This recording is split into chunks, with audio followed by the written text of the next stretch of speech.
Hi, I'm Mandy Perez, and this was my first time attending a Tiny Book Club session. We went over The Egg by Andy Weir, and I had a fantastic time. There was so much discussion. There was not a single phone in sight. And if there was, it wasn't for a long time. This was a safe space where you were able to come together as a collective and share your thoughts, whether they were similar or different, on a very philosophical topic of the afterlife, on our thoughts on religion, and even so much as how it connects to the world around us, which is super cathartic for me because I consider myself a very philosophical person and a person with many thoughts and ideas and concepts. And to find people of that same niche is so rare, and yet it does exist, and it's Tiny Book Club, which is why you should definitely attend our upcoming ones, our next sessions, and all that's to follow, and keep posted and updated with what they have in store. It's so comforting, it's so refreshing, and it's a sense of community that I think we need now more than ever during times like this, and just in general. I found another family here, and I'm so happy to have been able to share my communicative side with a very different group of people who are very similar to me. It's a very beautiful experience. Do you have questions about the afterlife? If so, this book is for you. This book has the answers. It's called The Egg by Andy Weir, and it's the book we're talking about at tonight's Tiny Book Club. I'm Claude Kelly. I'm Chuck Harmony. And this is Tiny Book Club here at Weirdo Workshop. It's a community for everyone. This conversation is gonna be good, Yes, and real, and deep. So like and subscribe to our channel, man. We're gonna be doing Tiny Book Club monthly, and you don't wanna miss these conversations. Starting with this one. Yeah, Let's man. go. I'm using the lyrics, just so you know. It's called Brightest Star. We just finished it, actually. I need to sit up and act like I have some decency and some class. All right. We're gonna try this and see how it goes. One more time around it. Okay. In the interest of time, let me try to make it crystal clear. Want you by my side on this ride until my golden years.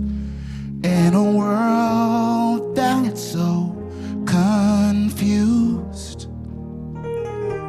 you're my home, my song, my truth.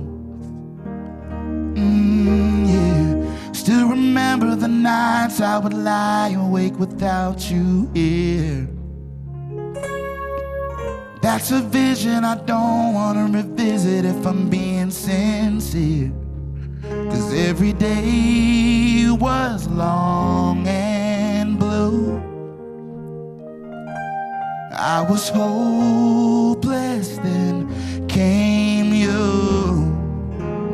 Oh, even in the darkest moments, somehow you keep on glowing. You are the brightest star. You are the brightest star I know. Even when the rain is falling, you light me up, my darling. You are the brightest star. You are the brightest star I know. And it feels like home when you're in my arms. You are the brightest star. You are the brightest star I know.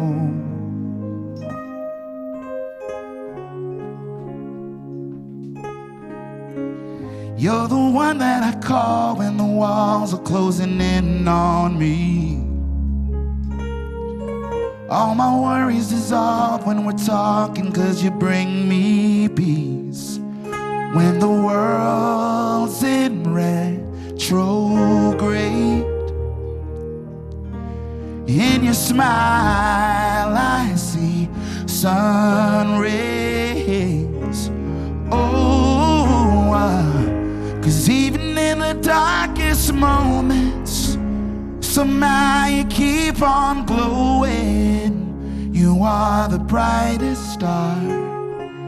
You are the brightest star I know. Even when the rain is falling, you light me up, my darling. You are the brightest star. You are the brightest star I know.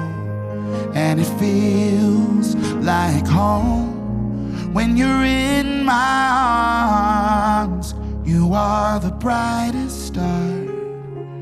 You are the brightest star I know. So I keep you close forever in my heart. You are the brightest star. You are the brightest star I know. Ooh, ooh, you are the brightest star. You are the brightest star I know. Ooh, ooh, you are the brightest star. You are the brightest star I know. Yeah.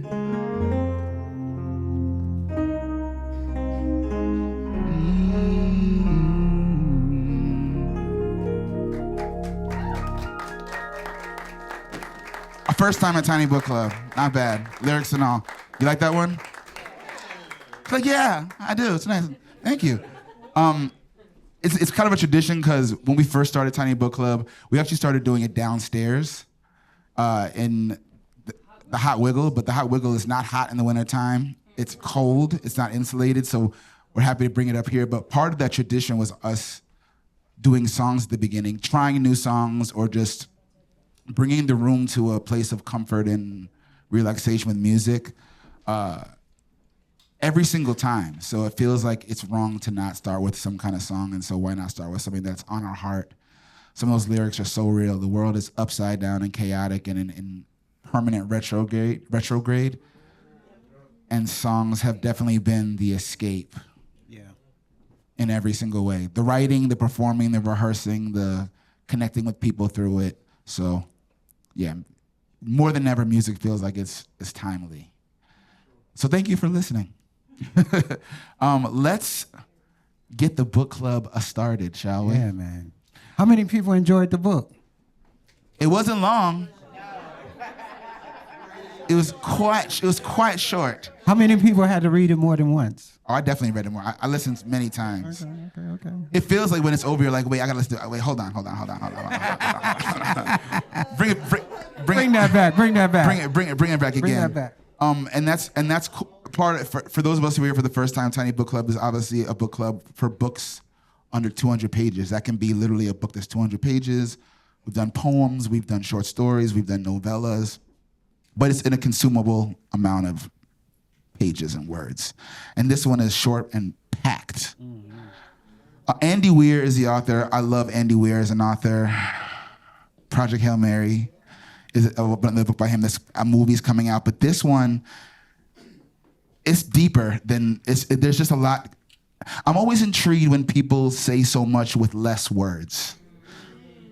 That's the first thing about why I love Tiny Book Club, is that it's easy to write an 800-page book and spill your guts. But to think all the things that I was thinking with that little time, I mean, audio-wise, it's 8 minutes long. So it's hard to even start with a question. I just kind of want to start with and feel free to raise your hand and we'll pass the mic around, or if you project, stand up and talk. This is an open conversation, but I kind of just want to know how this initial reaction. Yeah, your initial reaction to this, to the egg. Yeah. So the floor is open because I don't want to bogart the conversation. How did this book make you feel? What was your experience with? Did you enjoy it? Someone chime in here. I know someone. Cameron. So what I thought was interesting was the opening. He said, "So you died." like, wow, that's how we starting this sentence. Right. You know what I'm saying? It's like, and so it's kind of like, yep. So you died on Tuesday, and you should know some things. And so I think it was super interesting for to be introduced to the story that way, especially like if you put yourself in a place of being the person who was having this experience, it's kind of like, well, damn. Right. They don't ease you in at all. There's no once upon a time. It's like, you dead. I totally agree. I really enjoyed it. It touched my spirit. Like just immediately. It just was like, wow, like, okay. Like, yeah. But what I got out of it when he said, or God said, you died, it was like, no big deal. Everybody. And I was like, but as humans, we make it a big deal. Yeah. But in the other side or non-physical area, it's like, it's nothing because there's so much more on the other side. And I was like, that is true. And it just really was like, the unknowing. We have this whole imagination of what it would look like. Like, it's supposed to be heaven. And I mean, we're all flying over the place and looking down, but it's much deeper than that. And the fact that, like, what we're doing here on earth is nothing. We're just growing and learning. And we're always going and learning more as, like, it's not the end. It's not the end. Yeah. So that was really just, okay, you died, but you've been dying before. Right. So it's nothing new. And you're going to die a lot more time, many more times. Exactly. So I was like, yeah, okay. No, that was definitely how, at the end, I was like, so you summed that all up in a couple of short words. Right. Hi. Hi. Okay, so I do appreciate how brisk he was when I was reading it. I don't know if anybody else had read this book, but The Shack, and it's about like when the father and his child died, right? And then it also gave me a different perspective. So I thought about two other books, The Shack, and then the one by C.S. Lewis, where it's talking about hell and then like talking about heaven and like their perspective. It's called The Great Divorce. It's great. So I was like going in between this like short passage and those two other books and how they viewed who God was. And so in this one, right, God is brisk. And maybe he's brisk because not only is there so many like views and perspectives of that same person, but maybe because that person in that lifetime needed someone to be brisk, like straight to the point. While like if you think about in The Shack, right, like he didn't die. I mean, he died, right? But like in the real world, he didn't die. But in that perspective, God had to take on different personas. He was a Black woman, he was a man, and he had to turn into something else. And then it also showed the versatility of who God was. And so maybe that person, in order to understand life and what it was like on the other side, you had to be versatile so you can fully grasp it in different perspectives. While in like C.S. Lewis, right, you don't get to see God. You get to hear from other people who God is and what God has done in their life.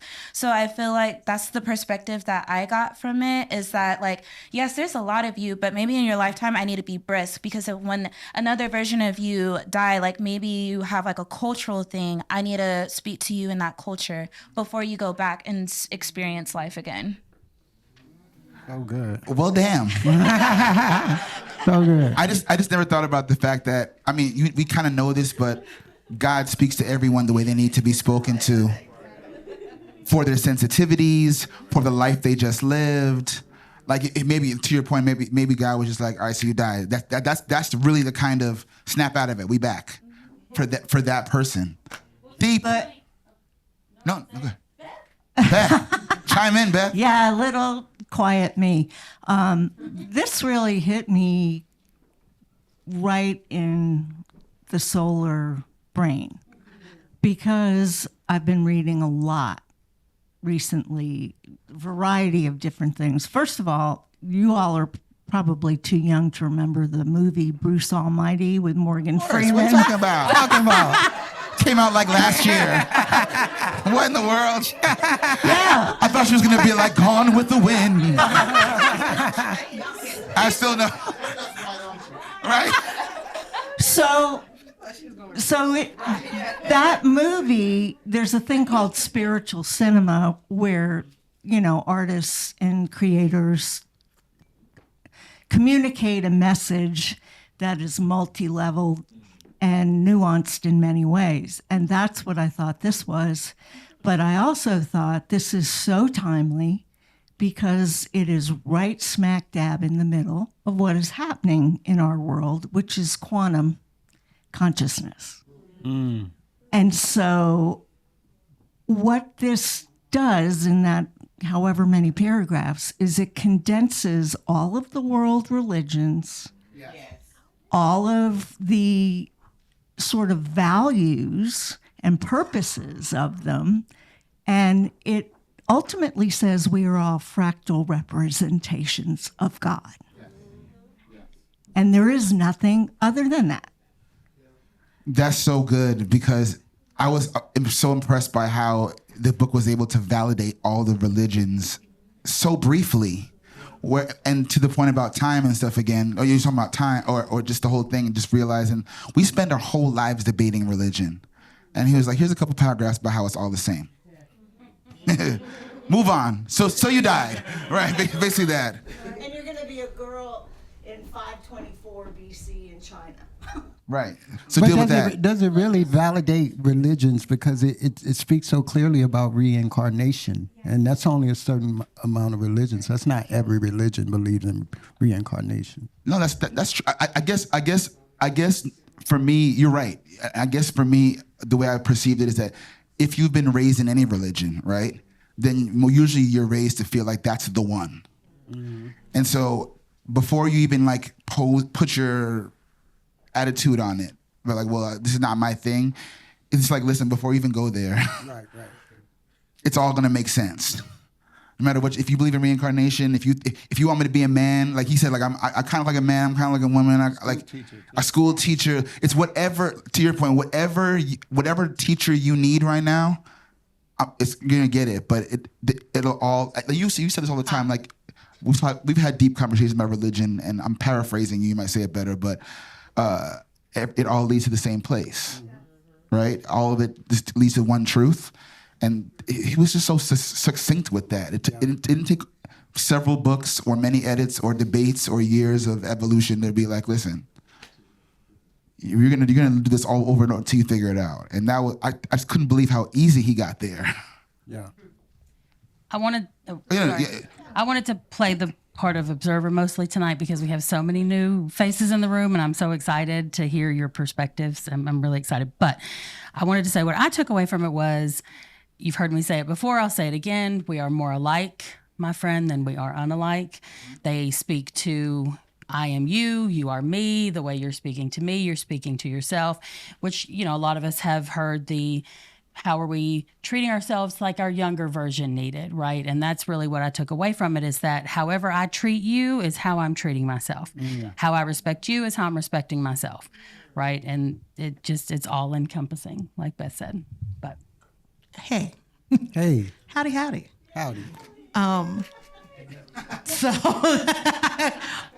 So to this young lady's point, one of the things that I think a lot of people may or may not know. Wait, you should say everyone should know your name, please. Oh, me? Dayani. Dayani. Hi, Dayani. I'm Kelly. Nice to meet you. Okay, one of the things that I wanted to say was, just as far as religion goes, even when we talk about, because you spoke specifically about C.S. Lewis and then the book The Shack, and I know that those are decidedly Christian. One of the things in Christian theology has multiple arms. It's a great big tree, and there's one called process theology. And what process theology says is God is whatever you need God to be at any given moment. Mm-hmm. It also goes along with the whole idea and notion of kind of like the song lyrics, if I never had a rainy day, I wouldn't know these things. There are certain experiences that you have to have in order to know God and even yourself in a certain way. I think that ultimately one of the things this particular expression says, hey, you're going to have the lived experiences that everybody else has because all of you are the same being, and you're going to keep living this that way. But in the meantime, I think I was telling somebody that I had read this, have my notes, but then I also came across a play named Freight that is also about reincarnation. Right? Freight, the 5 incarnations of, I think it's Abel Green. It's actually on Stars. It's a play. It stars, and he also directed it, J. Alphonse Nicholson. Oh, yeah, he's a dope actor. Right, he's a dope actor, but he directed this, and Tabitha Brown co-produced it with him. Okay. So when you watch it, and it's not very long at all. It's not long at all, but one of the things that the actual writer, the author of the play itself said, his name was Howard Kraft, he said, he was talking about the soul, and he said, the spirit comes to the world because there's something that it needs to learn. And then if the soul does not learn it, then it comes back to the world again and again until it's successful. The soul can exist in multiple dimensions of the same universe concurrently in different time periods. So this wasn't even that you're born and then you die and then you come back as something else. No, you exist as that soul all of the time. It's very multiverse-ish. Multiverse, yeah. Mm-hmm. Very multiverse. Spider-Man. MCU. There we go. Dark Matter. Did you read Dark Matter by Blake? I'm currently obsessed with all things multiverse because I'm just into how we can be living alternate lives and what time means in a 3D, 4D, whatever sense. Because to your point, that's kind of what we're exploring now, even with what technology is doing so fast for us. It allows you the time to think about all the different ways that you're existing. The multiverse thing is just a whole rabbit hole to go down. But that's in essence, that's also a scientific explanation for reincarnation. Is that you keep coming back, you're a squirrel, you're a human, you're in 54 BC, you're in 2035. I'm obsessed. So it's called The Freight? Just called Freight. Oh, just Freight. Freight, the 5 incarnations of Abel Green. Yeah, I'm into it. But like the whole concept to me is it's not just, you don't change souls. You might change the expression, but literally you're the same person. It's the same soul every single time. Just multiple iterations of the same soul across all of these. I just wonder if you recognize yourself. Do you recognize yourself? Yes, in ways.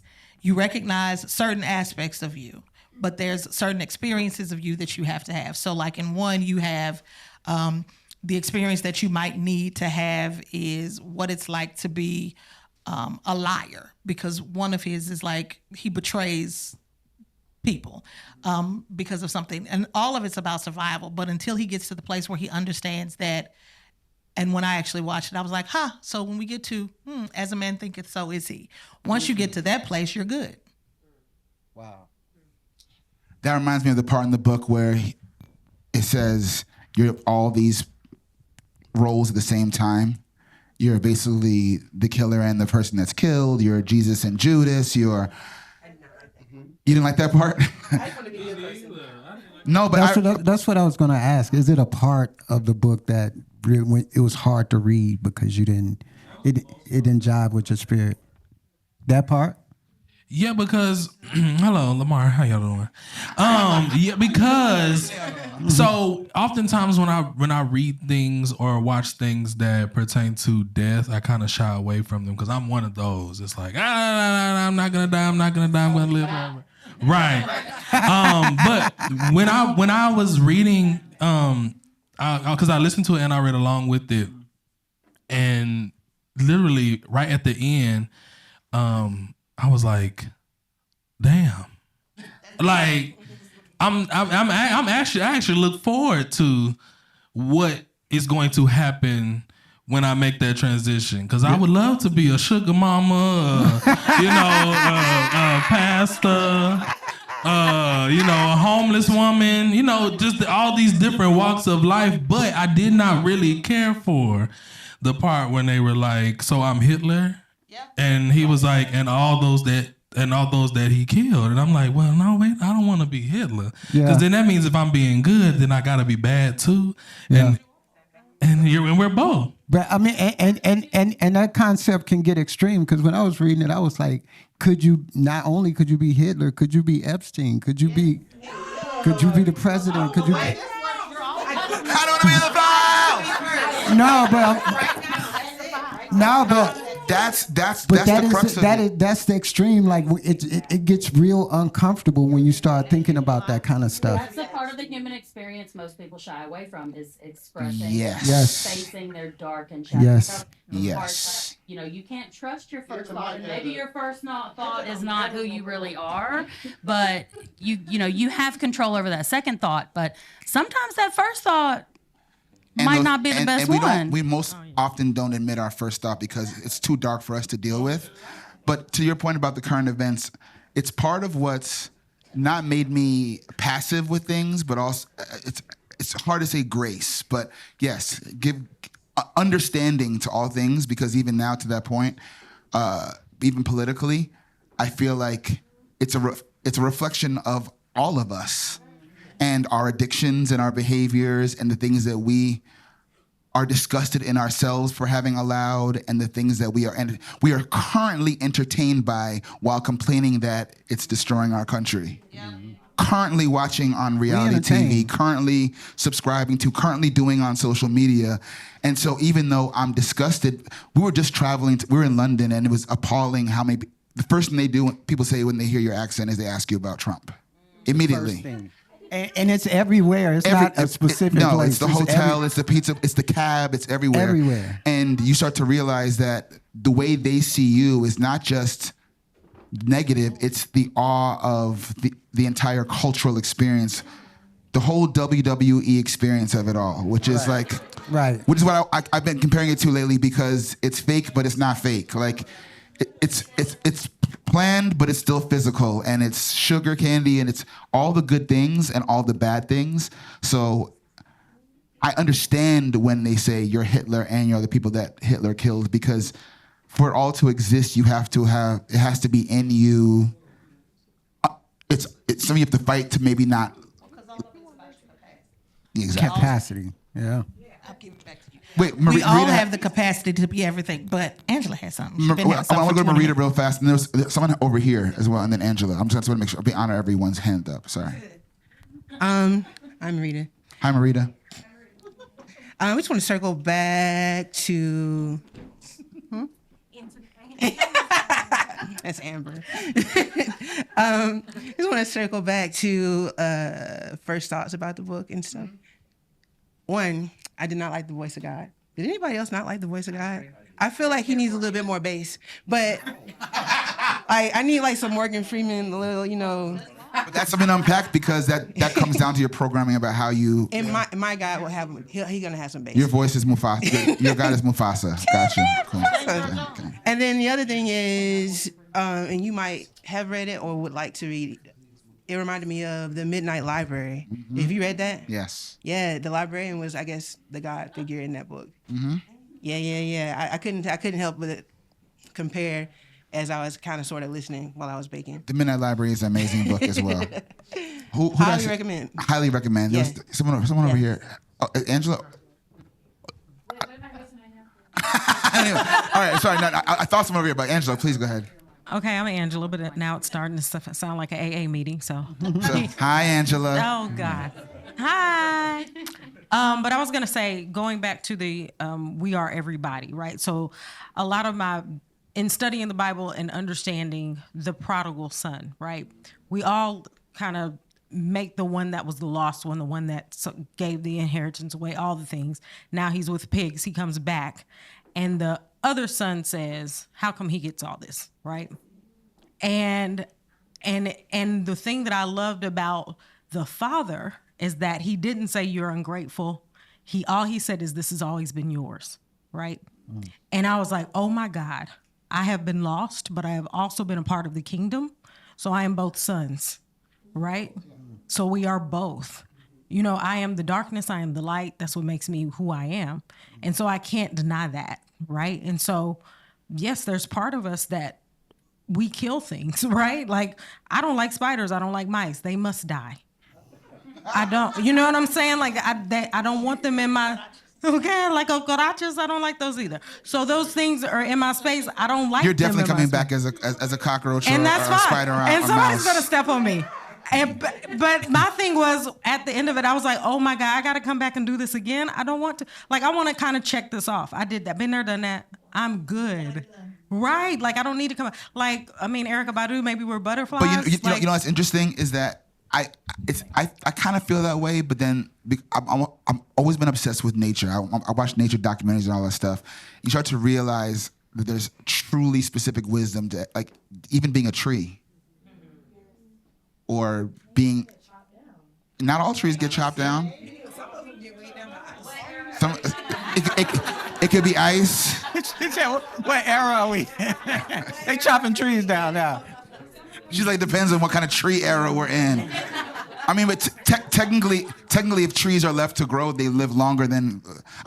There's many animals that live longer than we do too, like sharks and crocodiles and turtles, and shorter. Butterflies live a day. They live a day. Flies are 36 hours. What? Yeah, gnats are 36 hours. So when you kill a fly, you're already killing a really short life. They only have 32 hours, guys. Give a fly a break. That's crazy. Let them land on you. They only got 36 hours. That's so tragic. That's crazy. Hey, we got somebody in the back right here. Hi, I'm Laura. I'm a newbie. Hey, Laura. Hi. Hello. So great to be here. Yeah, I think back to your initial question about what grabbed me. Just the line, "There's no one else," I said, "in this universe. There's just you and me." And I think when I read that, I just started to cry. Because there was this deep sense of that is our collective humanity. There's an interconnectedness as, yes, being the tree and also being chopped down and being the spider, but also wanting to kill the spider, right? And I think there's just something quite, it just captures what's at the core of all of us. And so I think when we experience everything, multiple genocides happening at one time, people being in literal bondage right now in ICE detention centers as we're even having this conversation, there's this question of and reminder that we are all interconnected. And so in that interconnection, how do we affirm our humanity and keep fighting for all of us to be more human, even when these systems try to make us not that? So, yeah. Woo. That's good. Cameron, I'm kind of upset that nobody's talking about the wife. At the beginning?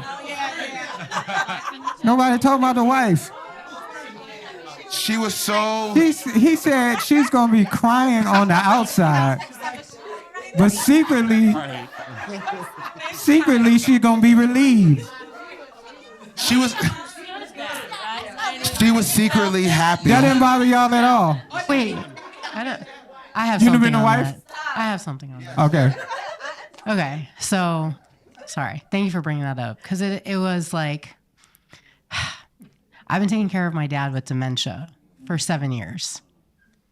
And losing my mom was really hard. But taking care of my dad has been much harder. And one thing that I don't think that many people realize until maybe they face that time is what a relief it is sometimes when people are gone. That is an uncomfortable truth. That is uncomfortable truth, yeah. And I love my father. And it has taken me 7 years to really come to terms with the fact that he did the best that he could and all of that. But yeah, there will be a sense of relief when I don't have this burden anymore. Yeah. And I feel terrible saying that out loud, especially while it's being documented.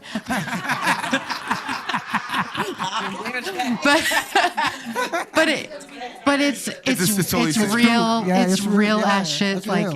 It's so true, and it's like it's important to say it out loud because it gives other people the space to know that we're just fucking human. We're just having a very human experience, and that, as cold-blooded as that sounded, reading it it was true. You know, and who knows how it would have unfolded if he had lived, if their marriage would have fallen apart. But another thing that came to mind for me in that was like so much regret, right? And he was like, you died and it was all over. And like he talked about his life and his death in the same amount of time. And I have spent months sometimes trying to fall asleep about something that I regret doing, and how much time I've wasted thinking about something. And someone can just bring my life to a sentence and be like, you lived, you died. Let's move on. But I have literally wasted weeks, months, years of my life thinking about things that I've done wrong. And it's like. But those are the things that this book is saying in between the words that are there, right? Is that juxtaposition, the yin and yang, which is another religious view of the exact same thing, is that there's lightness and darkness and light. But time kept coming to my mind, right? Because to live all these lives, and our human experience is linear. So you're like, but how long is it going to take? And how long am I going to live? And how long is my wife going to be? How long is my husband going to be here? And will I be happy? All those things we think linearly. And God in this story is like, yeah, you're thinking small, basically. It's like, it's far more multidimensional than that, and also far more inner than that. To what Laura was saying about how it makes you think about the people how we treat other people.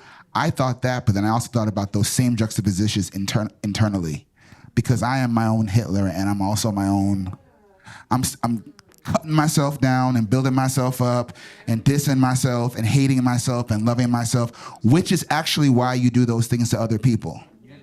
Because we all know that everyone out there that we extremely love and that we extremely hate, you can see, I'm like, oh, this is insecurity. You don't like yourself right now. And so you're taking it out on the person that's intimidating you or that you wish you could be. Or all those things are true in them because I know it's true inside of me. And so that constant push and pull, of feeling good about stuff and feeling bad about wasting time about regret, and at the same time knowing that I'm trying to speed it up. It's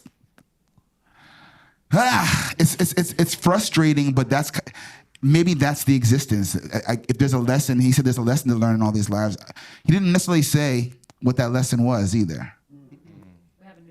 Yeah. Hey, I'm Jared. I think everybody else's perspective is really interesting because I don't know if I went there. I think it's really interesting that we keep kind of interpreting the other voice as God and having a conversation and kind of comparing it to religion. I kind of thought the point of it was to flip that and to instead interpret it as this whatever spirit you want it to be, but it's not defined as a God, right? It's almost this weird limbo spirit that seeks to like explain, because that's what religion is to do. Any religion you read or study, it's all meant to explain why we're here, what we're supposed to do, how we're supposed to be here until we leave, and then explain all the things that our brains can't comprehend. So I kind of, right, but in a sense, like the fact that it very quickly dispels religion to me was a sign like, okay, it doesn't even matter whether there's a God or not. Like what you believe here, it's cool, fine, you're all right, you're all wrong at the same time. That doesn't matter. But the fact that your purpose here is almost this compounding consciousness, and you're constantly trying to grow, mature, and you don't really finish until you've done it all, but there's no definite start and no definite ending. It's this really weird, super deep conversation that just breaks down. It's almost like a critique on religion itself. And why are we here? What are we supposed to do? What governs us? Because it's not heaven. He didn't say you're in heaven now and I'm sending you back down somewhere. It's just, it is a purgatory. It's a parallel. It's an in-between state. Well, there's the whole purgatory theory, but then there's also the whole thing called the Gulf, where souls are held until they're sent back to their next assignment. Right. So it's not necessarily a purgatory. Because even purgatory is negative. But I can tell you why most of us are actually considering an interpretation of God, though. It's actually in the text. Because when he asks, are you God? The response is, yup, I'm God. That's the reason why we're interpreting this as God, because we're taking it straight from what it is. But I think one of the notes that I had was, for this text, at least to me, God is a type of being, but not a singular being. And I want to add, because listen, I've been waiting, I've been burning. So going back to the multifaceted experience where he stated that you have passed yourself and you have been this to yourself, and even going back to that, are you God? Yep, I'm you. And so the fact is, he was speaking to an iteration of himself. So when he say, "Are you God?" Yes, but the experience that he just completed was not God.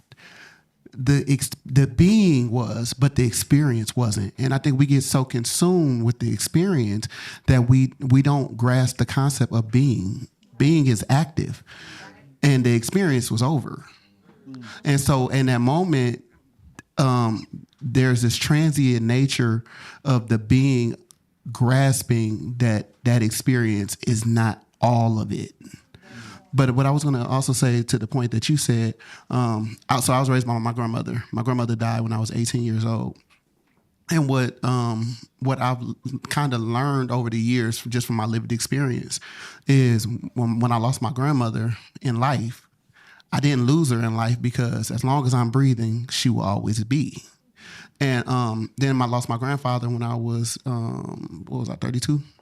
On my father's side. And those were like parents to me. Well, the interesting thing is, the older I get, the more of them I am. And what a story like this kind of highlights to me is the lived experience that I'm in currently was experiencing the lived experience I was in them. And so I was raised by me. And the more I live, the more I realize, like, I don't have any biologicals, but I have some students in the room, and the students that are in the room, I call my kids. All the kids at the school ain't my kids. All the kids at the school ain't my kids, but there are some kids that I see me, and I understand that they're assigned to me. And so I'm raising me. Yeah. And so as we continue to go through our journey,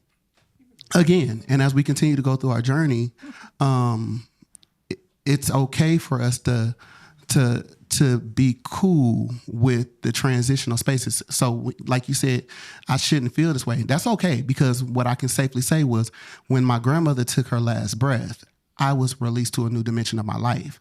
That don't change my lack, that don't change my loss. But I became an evolved version of myself as a result of that life coming to an end. So it's a celebration for her freedom, but it's also a celebration for my entrance into the next spaces. That's good. That's good. And if it's all a lesson, right, then it removes some of the sadness, because it's a graduation too.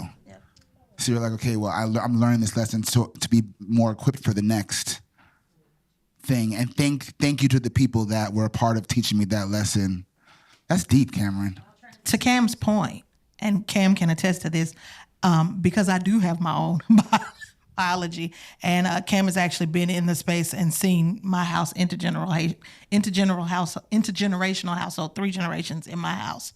If you look at my mother, myself, my daughter's nickname is Junior, because she is literally an improved version of me. And I am, by consequence, an improved version of my mother in a lot of ways. And my mother's an improvement of her mother. So while my grandmother raised my mother raised me, I was raised by me to raise a better me in my daughter, Christian. But in the same vein, I have also, my actual biological brother lives with us too. And he consistently says, hey, your son, talking about my oldest, he's like, your son, he said, is you, and he's our father. He said, that boy acts just like you and daddy.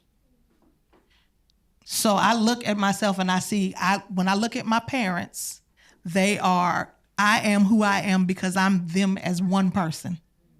If you put James and Patricia in one body, you get me. And then if you split Kelly up into two bodies, you get Drew and you get Christian. I'm sorry, we gonna share with y'all, I promise you.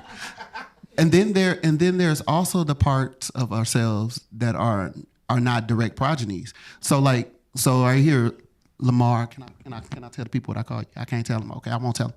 Anyway, I've known him since he was 12. And he's not my son, but he's my brother. But there is a part of him that has always resonated with me. So he is me.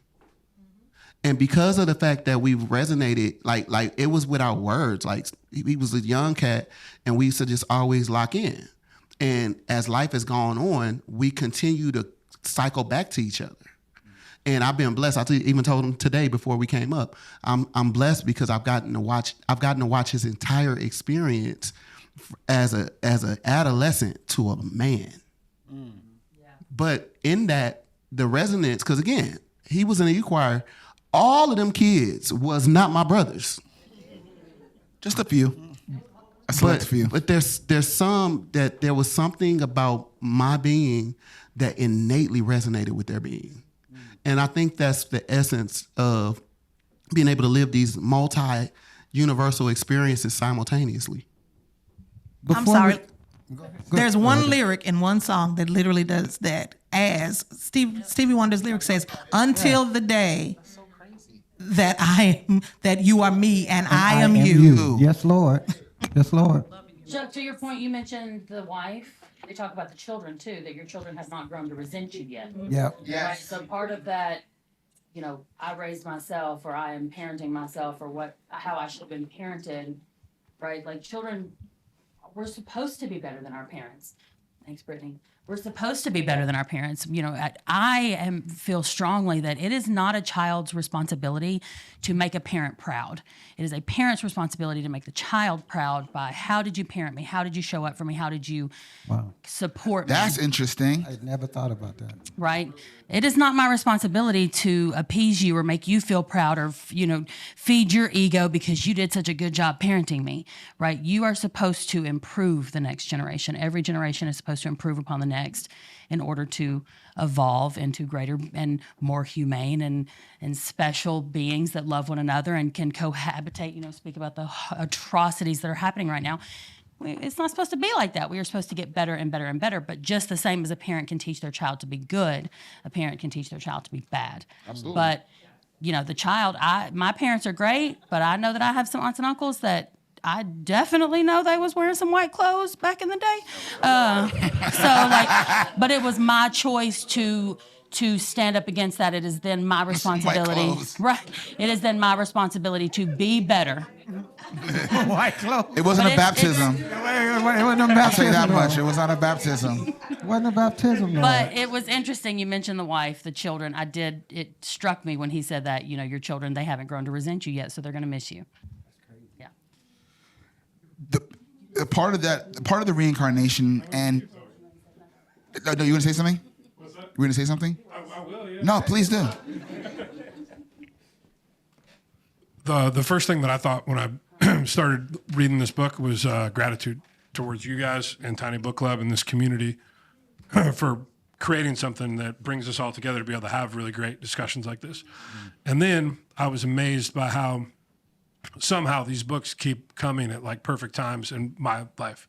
And there's a really cool energy about that, about just being surrounded by people that you resonate with, and that connection just made me feel really whole. So I love that about it in general.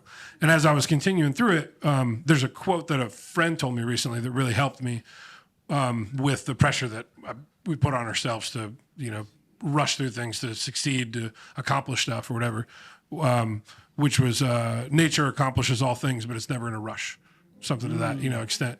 And this story, all things, but it's never in a rush. That's good. And this story reminded me of that and put it in an even deeper understanding of like, what am I rushing to accomplish or get done with or do? Either you're going to get hit by a car and you're dead, man, or you have eternity to be able to, for the energy that created you, however that permeates after your death, to continue to learn and grow. And it doesn't have to be all figured out today or this year or next year. And so like hitting a pretty big like milestone birthday a few days ago got me thinking a lot about life, and and just you get stuck in that cycle of the gratitude for the blessings, and then also like hating on yourself for the things that you thought you would have done by then, which is why For Everyone like literally changed my life, was that book, and this just keeps happening. It's just amazing. Books. I mean, the book club, it happens beyond ourselves, but books find you always like when you need them. And I don't know why that is. I mean, music too, lots of things do, but it's all about timing and resonating. And I think that the world we live in right now is forcing all of us to be introspective. And also what this story suggests, in that you keep on coming back, is that before you get too locked into your views, you're about to walk in someone else's shoes. And that's also what I love about books, is that books allow me to walk in other people's shoes, especially as I get older and I read older stories. Books for kids are really tailored to give you hope, to behave, to be creative, to all that kind of stuff. As you get older, you start to get the heavy stories about loss and grief and family. And I'm starting to read stories about people that would be my parents or my aunts or my uncles or my grandparents and the things they went through. Now that I'm 45 and I can understand with that much life experience why the sacrifice, not that it was a sacrifice, but why the sacrifices were made. And everything from family members before who were wearing white, for example, right? To things that we thought were beautiful, scarily have a reason. Maybe not one that you understand in today's lens, but the people that, even your parents, whether they were amazing or they weren't amazing, there's like reasons when they were before you, when technically before you existed, but as you said, we're all this, that make people how they are. And that gives me a lot of hope, because it makes you realize that everyone is redeemable. Everyone has a hurt or a scar that makes them the way they are, myself included. So forgive my damn self for the things I'm going through. Forgive my mother for her shortcomings, my father for not being, like, there's a reason why my father wasn't there. And it's not something that I would struggle with as a kid, but as I'm older, as I'm a grown man, I'm like, why would a man not want to, why would you not want to? And there are reasons that I understand for myself, and things I've read and things I've seen, that don't necessarily make me forgive him for not being there for me, but make me understand why a man just might not have been there. And so the idea that you could, he says you die, okay, so you're dead, and then you're about to walk in other shoes. It might be a human, it might be an animal, it might be a tree, and it's going to teach you another level of empathy that you weren't even considering, is exciting to me. It's exciting to know what that perspective might be from someone else's side, and hopefully that'll make us better.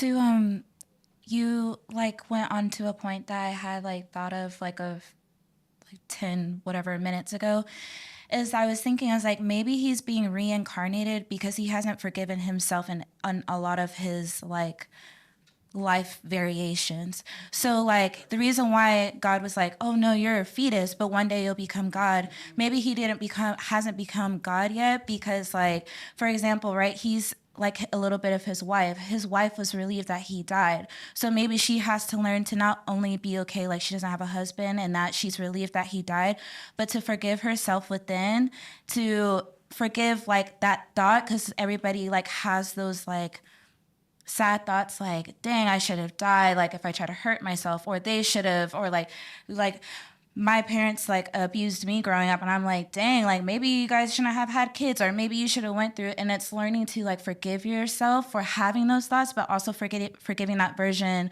of who, if that lifestyle, 47-year-old Dayani, that's them, right? So maybe because he's being reincarnated in different cultural aspects or different age and whatnot, you're learning to forgive yourself. So as you forgive yourself, you're becoming more like God, because God constantly forgives us every single day.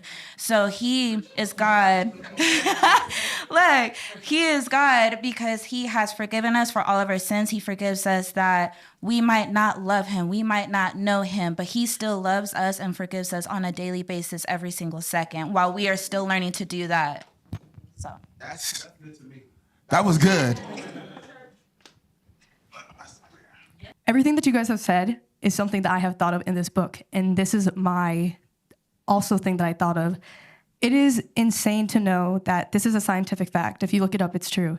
That the same particles that you find in a cremated person are the same atoms and molecules that are what consists the universe and the sky. So if you really think of it and put it into perspective, God created everything and everything has a reason. We are the reason and we're experiencing each other for a reason. I'm looking at a version of myself in this room. And there, in some way, shape, or form, there's like similarities and very vast differences that we have amongst each other. But we are, quite frankly, the universe experiencing itself. And that's what I found within this book. And it is like so beautiful because the same way that you said that like the books kind of line up with your life, this one felt the exact same way for me. Like, I'm such a philosophical person. I love deep conversations like this. I mean, I do speech and debate. My captain's here tonight. And to see him do something aside from debate and like interpret a book the way that he saw it, it's different. It's so refreshing. But in so many ways, it's like, yeah, this is exactly who we are in this room. And it's authentic and it's one of a kind and it's each other. So that's what I got from that. Chuck, I'm going to pass the mic to you. Chuck, I want to dig deeper on something that Chuck asked because I feel like it goes to another level. Chuck was asking what we didn't like about, what made us feel uncomfortable about the book, right? And we've danced around this one thing. God in this book says, when this is done, you will be God. That was uncomfortable for me. Only because the way I was trained as a Christian is that God is always separate from you. And so it's like it's this great thing above that you're always trying to impress and you'll never be good enough. And there's always a judgment happening. So the suggestion that when this whole gazillion times happens that I'll be God was a little bit hard to grapple with, even though I've done a lot of research. I was still like, man, like I'm gonna be God? Like that was actually uncomfortable for me to like sink in. Beth. The other observation I have, I don't know, Chuck, if this is something I didn't like, but one thing became very clear to me, and the timing of reading this, kind of unusual because on Sunday was the 24th anniversary of my dad passing away. And my dad has always been with me, like Cam's grandmother, and it reminded me that this story and my dad were very similar in the same ways that they didn't have an agenda. And I looked in this story, and there's not really an agenda that it's trying to make you think, because your interpretation and Laura's interpretation and Heather's and Cam's, it's not agenda-based. It's not, and part of the beauty and purity of this book is we are living in a situation where authors are being silenced, talk show hosts are being censored, the media is books. Yeah, books. I mean, I think I mentioned at one of the tiny book clubs that in Wilson County they banned Charlotte's Web, and they took even well, Angela doesn't like spiders, so and even little Charlotte. And since we last met over Animal Farm, the pigs are really in charge. So Napoleon is here. yes, Napoleon is here. So the other thing about this, going back to my quantum thing, is that everything is in balance.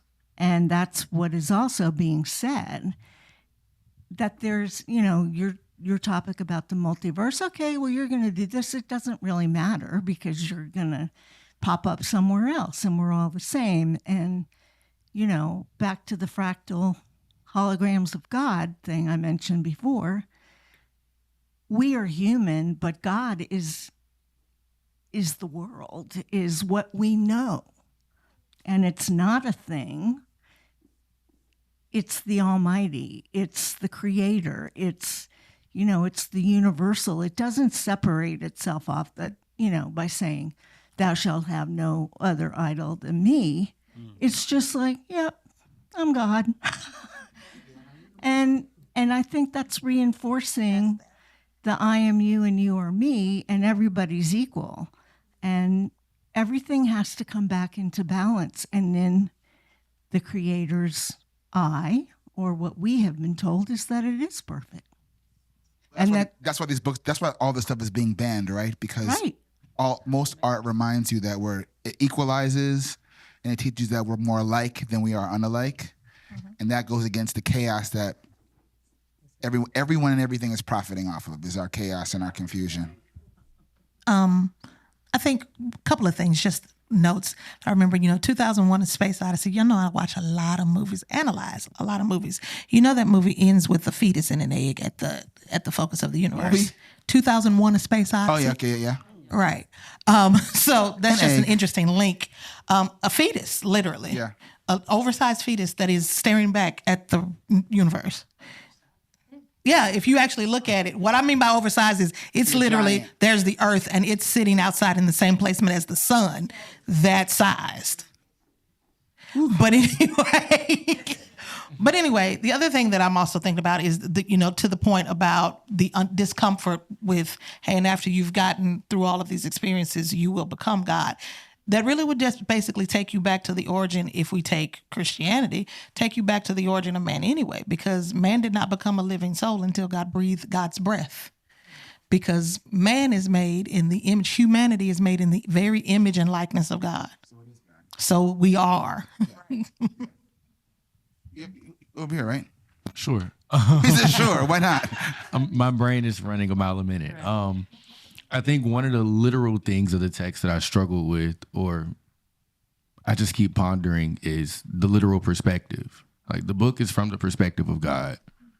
It's a lot of I and you, and it's this conversation, but then it's also you and God are one and the same. Like, we're all God, but none of us are God. I, you. So maybe it's more of a question than it is excuse me. But maybe it's more of a question than it is a comment, and more so like, what is that discussing? Like, what is the intention of everything saying I? Because even most religious texts, God speaks from his perspective. It's a lot of, I am the way, the truth, and the light. It's a lot of I. But what does that mean? Especially in the context of we're all within this egg and we don't know what's beyond it. I mean, as you were saying that, I was just thinking to myself, that's how we talk to ourselves, though, as well. So if we are God, I say to myself, I was like, you need to get your shit together. And I also say, I need to get my shit. Like, it's a lot of you and I. It's a lot of you and I to yourself as well. So this whole conversation could also be a conversation with yourself as well. So you died, and here we are again. to that answer of, like, it may not necessarily be a separate, like, because actually when we talk up to ourselves in our mind, and when I say it out loud, it is a you and I conversation always. Yeah. The whole time. Yeah. Think about it. Your thoughts all day are about what I need to be doing, what you should be doing, it's all I, you the whole time. So technically it is the thoughts of God running like a stream of consciousness nonstop through your brain. Can I also put an answer to that? Yes, please. This goes back to the very first thing of first impressions. The very first words I heard was, or in terms of looking at the narrative tone, it is in first person, I, right? Looking at it as if you were in English class, it would look like, well, why did the author make it in terms of first person, where you're reading it as I am doing this and I'm talking to you? And, well, the question is why, right? I think, or the way I saw it was that with the overall tone of the text, or especially the ending saying, or we've been talking about how you will, after you go through every experience, you will then become God, or you will then become like me, right? well, two things with that. First part, when it was already saw that you can be living, you can interact with yourself, that time doesn't have the real meaning as it does in the 3D as we know it now, right? As humans. I was also thinking, as you guys was talking, that it is very possible that as much as the God character was talking to, I don't know if we even got a name for the person who died. It's funny enough, but that the idea came up was like, what if he's still talking to himself, right? Being that if time doesn't mean anything in that sense, right? That he's already born as that God person, and he's just guiding himself in a sense, right? But in terms of back to the narrative tone or the perspective of it being in first person, I think that to be an intentional, or the way I see it is that it can be an intentional choice by the author to really hone in on the point that this God character, I'll paraphrase it, this God character can be you. It's to get you to get out of the idea of God being the away from you, exactly, right? And to more almost force yourself, especially if you were to, I mean, I listen to it as an audiobook, right? But if you were to read it, and especially out loud, you would be reading it as if you were telling a story of your own experience, right? Yeah. So you read it out loud, and then it forces you to go closer, to not have that God person be away from you or be an idol or be something that you're constantly chasing, but for you to actually conceptualize or approach conceptualizing that, hey, maybe I'm not so far from that, first of all, and secondly, maybe I am that, or I can be that, or I'm approaching that. I think that's my bit. You just fucked me up a little bit because on a deeper reading level about this book, but in general, I believe that all forms of reading are reading, right? And I audiobook and I read physical books, and I don't think every author is thinking this deeply, but I do think Andy Weir is, because he's sci-fi and deep. And I never considered the different levels of power when you're reading something versus when something's being read to you, meaning the words you're actually saying out loud. Because if someone's reading to you, I am something you're consuming, and you still get the story. But if you're the person, then it kind of blurs who the narrator is and what you're actually letting into your own. That's crazy. He never said like he said. Right. It was a conversation back and forth without any explanation of who was. Right. Yeah, it was a conversation back and forth without any explanation about who was speaking. I didn't think about that either. So right now, that's amazing. That's crazy. I mean, because I audiobook a lot and I read. Sometimes I do them at the same time, but it changes. And on an advanced level, it definitely changes on a deeper level how you perceive and internalize the text. Yeah. Everything. Because the word, I save it in my phone. This is kind of a side thing, but there's a challenge I saw online where it's like, try to go a whole day without using the word I. And I was like, can I do that? I can definitely do that. Can I? I can do that. I mean, because you still have to communicate, but you don't realize how much of it is selfish. You said you can't do it? I didn't say I can't. I said I won't. I won't. Because the reason why I said that is I wasn't, again, I think I've said it before, but I wouldn't do that simply because most of us go around, and when we introduce ourselves to somebody, we say, "Hi, my name is." I never do that. I wasn't raised to even do that. I've always been raised to, "Hi, I'm Kelly." Yeah. I am. And that is because there is a specific, and especially it's almost even ancestral need to call forth everything that you are. Mm-hmm. So I don't let someone else identify me. I don't externalize my identity. It's me. This is who I am. I own my being. So when I introduce myself to you, I don't say, "Hi, Claude, my name is Kelly." I say, "Hi, I'm Kelly." That makes sense. So I wouldn't go a day without saying. No, but it goes deeper than your introduction. It's because I think the purpose of the exercise was also to to check how much of your daily thoughts and activities are number one selfish or non-community, because I can say I'm hungry, right? Or I could That's no myself. no, but it depends on when and how. Or I could say I think or I could say it's time for us all to eat. But It's totally different. I wasn't saying it restricting it to my introduction. The Okay. reason why I was saying it is I embody I all the time. So I would never go throughout the day and never say I. And That's never say never a I, challenge right. I would ever accept. I don't want your challenge. Because one thing I'm gonna always do is be. It's be I. Be me. It's be me. So to that point also, understand that and I don't know what religion everybody subscribes to, but if you read the Bible, the only name God ever called himself is I am. Yeah, yeah. And because God identified its being as I am, automatically that term invokes responsibility of life. So nothing followed by I am has the ability to reject the command. Yeah, it's Go ahead.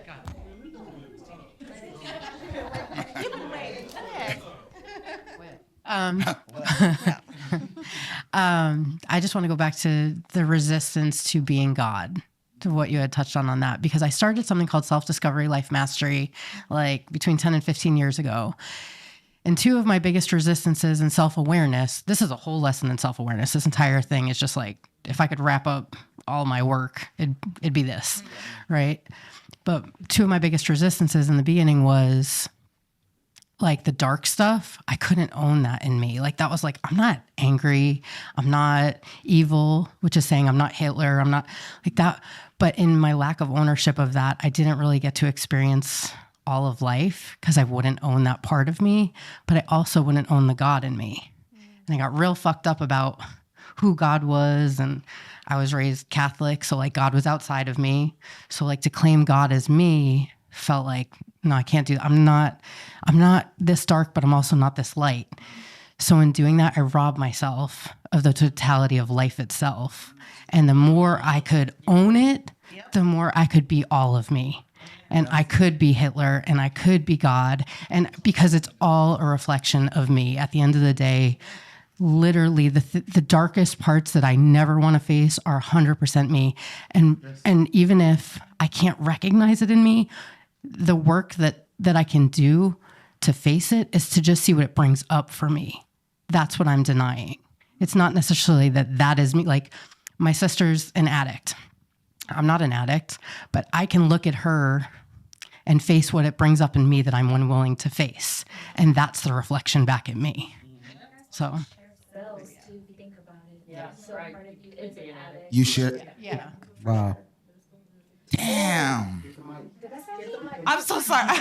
No. I'm so sorry, but it's like because scientifically, right? Like they're always talking about like the firstborn, whether you miscarriage or something happens to your child, the cells are still in there. So I don't know if you're firstborn or like whatnot, but those cells. So like your sister is an addict, right? But that you're also part of her, which therefore means that you are also an addict. You just haven't lived that life. You haven't gone full on in it. My other point was, I was just thinking, I was like, we're getting all deep about it. And what happens if Andy Weir was just having a high moment? He's like, I just saw this while I was on some It could have been high. You totally could have been high. You totally could have been Getting high. off philosophical. It's giving high shit. Because no. What were you saying? Yeah, the part that really resonated with me was when it was said, your soul is more magnificent, beautiful, and gigantic than you can possibly imagine. Like that hit home for me because I've always felt I was so much more than what I am, but like can't put my finger on it, but it feels big. And maybe I will never know, but it's crazy that someone else knows that, like that secret. And I'm trying to get to it each time. So it just was like, how you know? How you know that I'm so much more, but I feel it too. And when can I get that? When can that come out? Like, I'm waiting for that. Yeah. And it's like, can you tell me? Can you share that with me? Because I feel it. And I'm just like, and it's exciting. It's exciting to know that I'm so much more. And can you imagine all the things that you can be and you don't even know it? It's hopeful. Yeah. And it feels good. And that's probably why we're still always learning and growing in every life, because we're trying to get to that space of like, that you just could possibly be and imagine. I don't know. I just really went home for me on that one. So. I was curious to know, like, before reading this book, how many people believed in reincarnation? Yeah. Do you believe in it because the people that believe in it, do you believe in it because you heard about it, or do you believe in it because you think that you've experienced a life before, you feel like you've been here before? I think that's what deja vu is. Yeah. Tamarie. Yeah. Yeah, I've been thinking about her all the whole time we've been talking. It's also why I think I recognize people that maybe I haven't met before, because maybe I have met you before and I just don't remember. Yeah. I have memories, like even as a child, I remember things that I shouldn't remember. Like my grandfather, my mother's father, he passed away when she was in 8th grade, right? I actually had a dream, and I knew what he wore at his funeral. I think that stuff is. I think that's real. I think that's totally real. And I also think there's that feeling. You ever have that feeling? You were saying this about as even with birthdays, and you're like, God, but I want to be. Perfect example. The Olympics are. Every time the Olympics come on, I'm like, is there still time for me to be a speed skater? And in your mind, you're like, I want to live all these lives from these different countries and do these different professions. And technically, what this book is saying is that you're going to do all of them. So just relax. Like, you're going to do all of them. You're going to live for a day. You're going to live for 100 years. You're going to be a chef. You're going to be all the things you want to be. So to me, it relieves a lot of the anxiety, because that's what I'm stressed about. It's like, there's not enough time. I want to do it. And it's like, there'll be time. You got a lot of these lives to live. Just relax. Someone gonna say something over here? I just said if I came back, I want to come back as Loretta Devine. Not Loretta, Lord. From Dreamgirls to today. I just wanted to speak on like what you said. I got super hyped, and it's probably because like this year, like what it's teaching me is, as I've grown up, like a lot of people have put like negative things into me, and you like start like, especially when it's coming from my parents, like I had to deal with them for like years, right? So I got like 17 years worth of like a whole bunch of negativity, and I got so hyped because I'm learning to like speak positively in myself. And right, we don't know everybody's religion, but right, I'm a Christian, all right? And but please don't think like I'm disrespecting anybody's religion, because I love religion as well. But when God, he like tells us how like when we speak, like our like tongues, like what we say to ourselves is so strong. So I got super hyped, and I want you to know that you are those things that you believe. And I do think that a lot of people, and because we're in society, like push us down and try to tell us that we can't do those things. But inside, like if you want to be a freaking fairy and wear like whatever, like you can do those things, and you're beautiful because God has said you are beautiful. No one can take your light. Nobody can take away the fact that you're his daughter or his son or like whoever you are. And that you can be all those great things. And I think that also like brings like lightness and also like kind of alters your brain, and like, oh, I really don't give a fuck about what other people think, because God thinks I'm the best. So therefore I am the best. God is the best. So therefore, because I come from him, I am the best, and I will be the best, whether whoever you identify as. Yeah. So I just got super hyped, and I just agree with you. That I like when you get super hyped. That's good. I get super hyped. Get hyped. Yeah, I love that. Something was in that wine, because I would not be talking if I didn't have any. my man right here got something. This is connected to, I forget your name. Dayani. Oh, thanks. This is connected, and other previous points as well. I'll just say it first and then connect it, that I had a consideration. First of all, thinking of life or existence or whatnot as a simple cause and effect, right? Like we're all familiar with the butterfly effect, right? Generally saying, I think the more not professional one, but the more known is that, hey, a butterfly flaps its wings a long way away and now a hurricane happened, stuff in that sense, right? But in considering life as a cause and effect, and also considering that when we're looking at ourselves as humans, even before we look at an expansive energy of knowing or approaching, expanding ourselves, when we look at just being humans, just being people who react and are kind of closed-minded in ourselves, right? Or more closer to being an animal, closer to being instinctual than actually in exercising the, I'll say, God person energy inside, right? Before that, when you take cause and effect and you put it with humans, which react, and most other animals and basically everything reacts to outside stimuli, right? Danger. Exactly.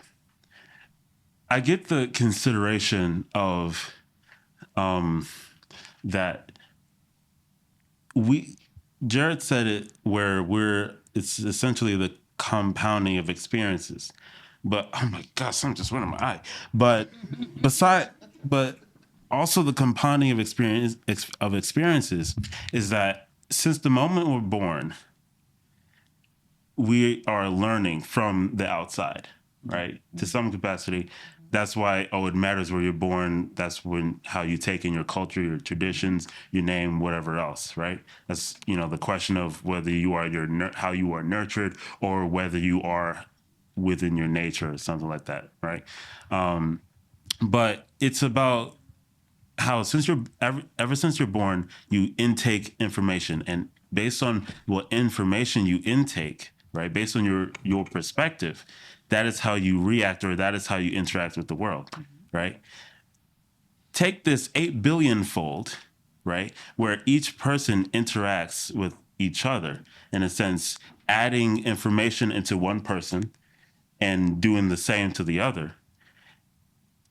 What I was saying is that we are both creating other people's realities and our own, pardon me, such that we're just an accumulation of, what's it called? Beginning of time, same thing with the stardust, right?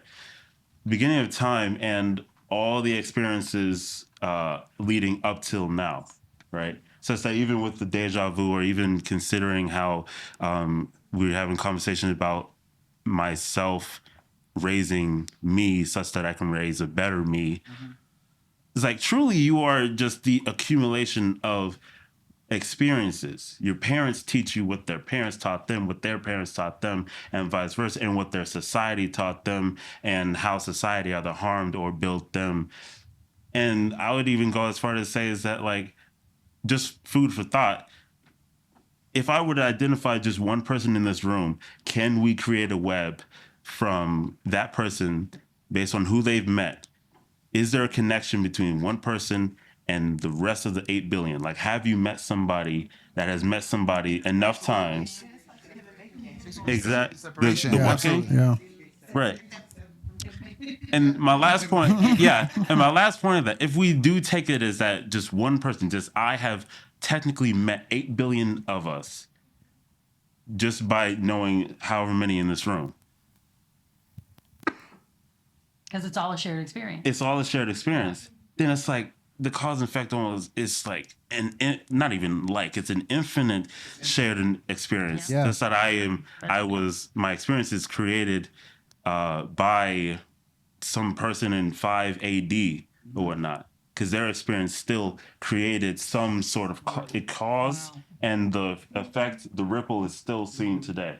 Like, we still have the same, or generally have the same names, or even I mean, we have the same names, but also we have the same feature. Have you ever looked at, like, Have you ever paired? Did this thing where they pair like a celebrity right now with someone who is an old black and white picture and it's identical? Yeah. I'm like, why is there a Jay-Z today and a Jay-Z in 1692? It's true. But it's because we're repeating and we're patterning and we're influenced. It's butterfly effect, which is also on a weird level also with how I see the internet too, because the internet itself is also all of our shared experiences, good, bad, and ugly, happening now, what happened before. It's happening. It's weird that we are all connected in that way, and I think sometimes we forget that the things we're doing right now are going to affect the way future the same way that things back then are affecting us now. Because we get so caught up in that I, right? I, me, and we sometimes forget to look out and see the we. Yeah. Last thing I want to say, and I'm gonna be done. So y'all know I'm in my doctoral program. Many of you do. And so in research, one of the things that they keep reiterating over and over again is correlation does not equate to causation. And I think a lot of times in our experience, we get so consumed with the cause and the why a thing is a thing, trying to figure out what it is and all that, that sometimes we don't just understand. It's just a correlation. There's just correlation. And when you can figure out where you co-relate, because that's all correlation is co-relate. When you figure out how you co-relate with somebody, that don't mean that this got to be that deep and hard. That literally just means that we got a point of connection that's relevant. And sometimes that's the point. Sometimes that's the whole message is, yo, I see you, I understand. Nothing else to do. Right. I was going to ask a question. If this book has changed your perspective or expanded your perspective, how would you use that to affect your daily life now? Literally treat people like how you would treat yourself. If you treat people like how you would treat yourself. Now, like, for example, I might be negative to myself, but I'm not going to be negative to my friend Fee, right? So if we are all interconnected, or she's a piece of me just like further down the line, I'm not going to treat myself like shit. And I'm not going to treat her like shit because, one, she's my friend. Also, if you're just a person, you shouldn't be treating people like crap.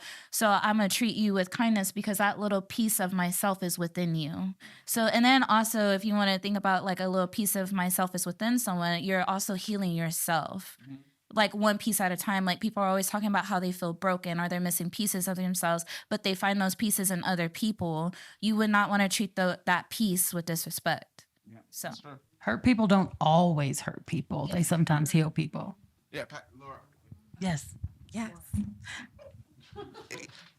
Yes. And I love the question. And I think it's expansive and it's also proximate, right? I think expansive in the sense of thinking about the Tennessee state legislature and the literal laws that are currently being presented that are taking away our humanity. And that calls us into civic engagement so that we too treat each other the way that we deserve to be treated.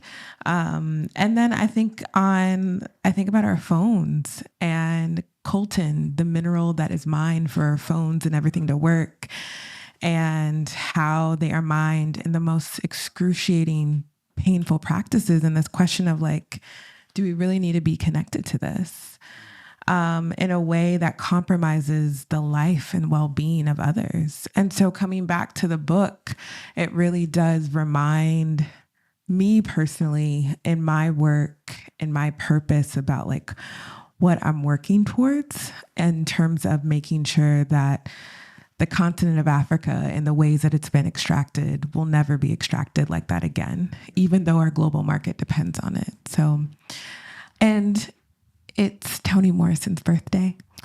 I just want to call that out. And can I take a privilege just to read a quote that I think is relevant? Is that okay? Yeah. Okay.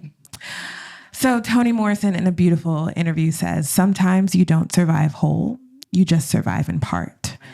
But the grandeur of life is that attempt. It's not about that solution. It's about being fearless as one can and behaving as beautifully as one can.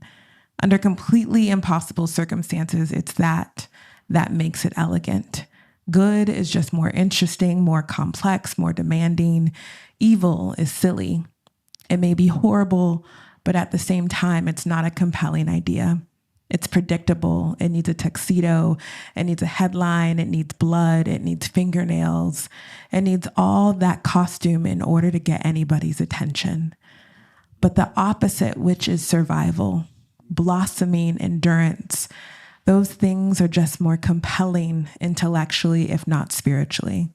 They certainly are spiritually. And this is a more fascinating job. We are already born. We're all going to die. So you have to do something interesting that you respect in between. Love it. That's crazy. That is, happy birthday. That's crazy. I was sitting here and a lot of people had mentioned that it was hard to accept the evil side of themselves, the dark side of themselves. And when you just read that, I was like, it makes sense because it's silly. It's silly. It's silly when you think about the things that you think about that's really dark and really evil.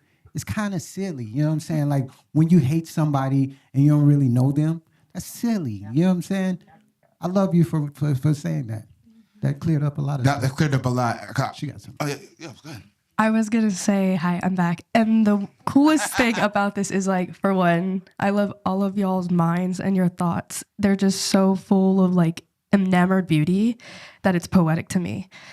And then for the record, like this book, The Egg, if anything, when I thought of the egg, I just think of the concept of cycles.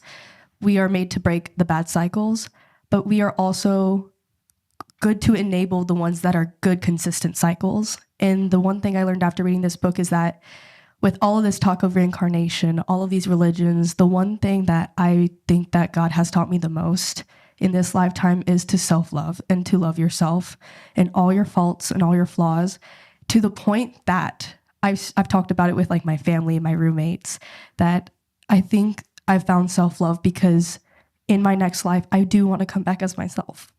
Like, I think it's something that I cherish a lot, and I'm still growing. I think all of us are in our prime in some way, shape, or form. And I'm only 21. And so it's a conversation that, like, when I said it, like, I cried out of not sadness but joy, because it made me realize, like, is it normal to have these thoughts? Is it normal to be able to speak about this? But to be in a space where it feels like safe enough to, like, you find your point of being, and to be is just a beautiful thing within itself, because we're all human, and to be human is complex. And complexity can be such a beautiful thing when you know yourself and you know the people that surround you, because the people that surround you tend to be a culmination of your being. And that's how you find your people and your community, like Tiny Book Club. Tiny Book Club. And it becomes this like experience that is worth, reflecting on as I've you never continue heard to grow anyone up. say, I want to be reincarnated and come back as myself. I mean, it makes sense, but I've never thought, that's so awesome. Like, no, not at all. No. Not at all. That's so good. Right, so why not? To answer your question also, I just want to say this, is that you said, what do you take from this book moving forward? And the only thing I kept thinking, I listened to it again as I was driving here, because it's short enough to do that. And I was like, well, this just eliminates self-pity. Because a lot of my personal life is, why me? Good and bad. Like, why am I in pain? Why is my friend sick? Why is this happening to my life? Why am I being called to be responsible? Why am I called to, why this gift? And if the lesson of this book is that you're going to do it all, then it has to be you. So there's no question. Don't ask why, because yes, you're going to be in pain. Yes, you're going to live all these lives. So it just removes all of that wasted time where you're sulking and complaining, like, what? And I know I do it a lot. It's just, whether it's a good thing or a bad thing, it's like, well, a responsibility, a discipline, pain, sickness, death. I have to answer the phone. But And it's like, well, why me? Well, why is it happening to this in my world? Why today? And I'm like, but that doesn't even exist if you have to do everything. You talked about authenticity in the very beginning, and you talk about alignment. And I agree. Anything that we've ever read, any conversation that we've ever had has always been in alignment. I heavy feel that I was introduced to this community because Carly knew I was going to need something like this after she left, right? And it has been the most beautiful thing I've ever had in my life. It's the thing I'm the most grateful for every single day. But when we are living fully authentic and we can admit something so powerful as, yes, I am incredible. And when I come back, I want to be the exact same person because I am amazing, right? When we're living that authentically, the alignment just, it happens naturally, right? You can't walk away from it because it's right there in front of you. And I'm so grateful for every single one of you. I'm obsessed with this space. I'm obsessed with every single one of you. I cannot ever get enough. Did anyone want to say something and didn't get a chance to speak? I want to make sure we honor anyone who wants to share something. Anyone? No pressure. I'm just No pressure. No pressure. I just want to make sure that everyone feels accounted for, if you will. If not, because we're getting close to the 10 o'clock hour. If not, what I do want to say is that not every book is this way, but this one certainly feels like one that you should share with a bunch of people. Please do. Please. It's the challenge here is I want to say 5, but I feel like everyone should share it with 10 people because it's just, no matter where someone is life, I feel like this book will find them somewhere in their life and shake something up. So not just for selfish reasons of like say, hey, we had a great conversation here, but just because at the end of the day, you want good text to find people when they need it. So share this one and tell them where we talked about it and that they're welcome to come and talk about it after they read it here. We try to find books that are deep and have meaning, but this one really does shake things up. I feel like you, Heather. I'm grateful for it. It's like it's my church. Honestly, it really feels like to hear other people talk is where I learn, and to hear the perspectives and how a couple words can make everyone come together and bring all these ideas together. I'm grateful. I'm grateful. I'm really, really, really grateful. I also want to say that since we've come back in person, because for those of you guys who were here, we were doing this before, and then COVID happened, and we weren't able to be in person, and it's been a struggle to bring it back. But every single time we do it, I'm reminded of how important it is to be, again, in this digital world, to find your people, and when you can, find them in person. Because this is the only thing that that feels authentic now. There's so much of this you can AI so much, you can digital so much, but just looking at people, feeling energy, learning from people is, I think, a valuable space. So as you pass the book along, please use that as people's invitation to join us. Because we want this genuine community to grow, because I think we're all growing from it. You agree? I totally agree. Being sure.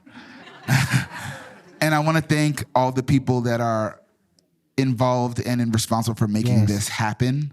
Mike Johnson, Brittany Guyden, Aaron Kirkland, and team.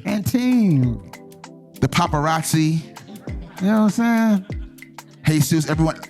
Honestly, it takes a village to be a part of it, to set it up, to do it, and we want to keep this going. Not just to film it, but we want to see something that grows and do it in other spaces and do it on lives that people can join from outside. So we're taking suggestions, we're taking donations, we're taking book suggestions as well, for things you think are good for the rest of the year, honestly.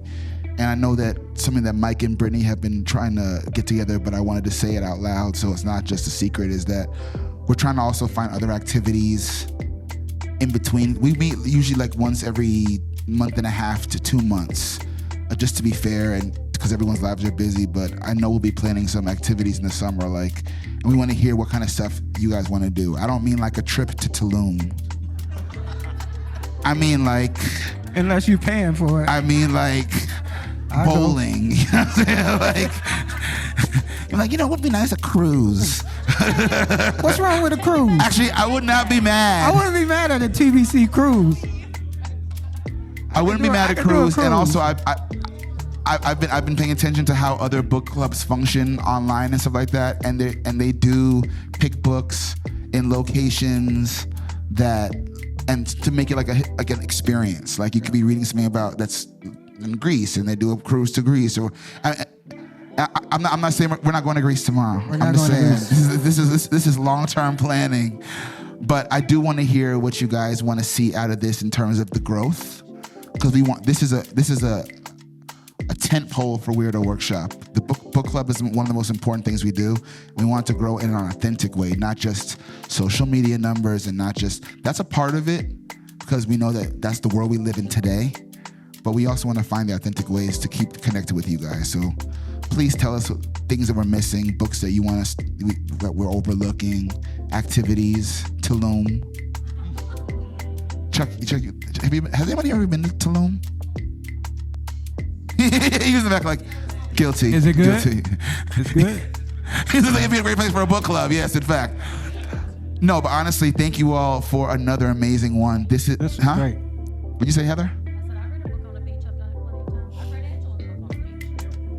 We could read books on the beach. It can be books on the beach. Books on the beach. I like some smut.